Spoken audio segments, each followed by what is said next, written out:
Hi Stampers! Today I want to show you a technique that's becoming more and more popular. It's really easy, really fun. This is a card that we did in my stamp clubs this week. The technique's called triple time. You can use any stamps. The effect is just really cool. So let me show you how to do it. You need to cut your cardstock that's going to be your mats, like I did here in Perfect Plum. Your card, after it's folded, of course, the standard size would be 5.5 by 4 1/4. Your next layering piece is just 1 inch difference, 4.5 by 3 1/4, and then 3.5 by 2 1/4. The pieces that you're going to stamp on, if you really look at the first one, it's just like you make your regular card with what I call a postcard piece, that first piece being 5 1/4 by 4, and then just drop down by another inch. So the next piece would be 4 1/4 by 3 and 3 1/4 by 2.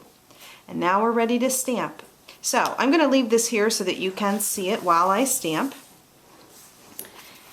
But you want to glue these 3 pieces that you're going to stamp on together. If you have a temporary adhesive like the Dotto, that's going to be perfect. If not, just a little bit of the snail will do.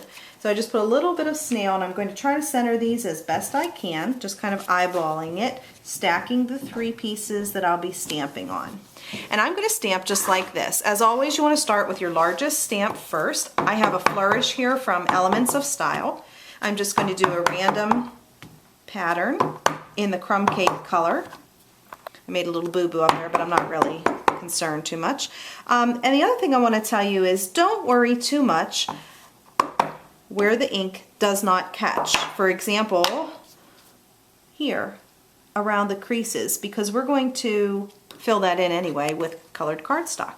The next stamp I'm using, let's cover that boo-boo area, in Perfect Plum ink is from the new set called Lacy and Lovely. And again, I've seen this technique done on many samples online by different demonstrators, and they're just all pretty. It doesn't matter which stamps that you use.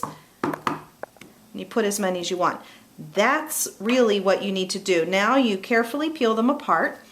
And the only tricky part of this technique, if you could even consider it a tricky part, is that when you peel them apart to glue them back together, try not to rearrange them too much. So I would put my snail, I forgot to put it near me, so I'm just going to stick this on here, but I would put my snail on and start layering. But again, I want to keep it the same direction I had it. Don't flip it around or anything, because then you can see when you stack them, you'll have the design lining right up. It looks like you never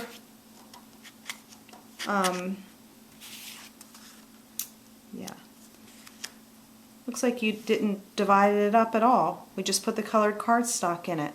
And again, here's the finished card, most likely a case of someone else's, or kind of tweaked it a little bit to make it mine. But that's called triple time stamping. Fun, fast, easy. Love it.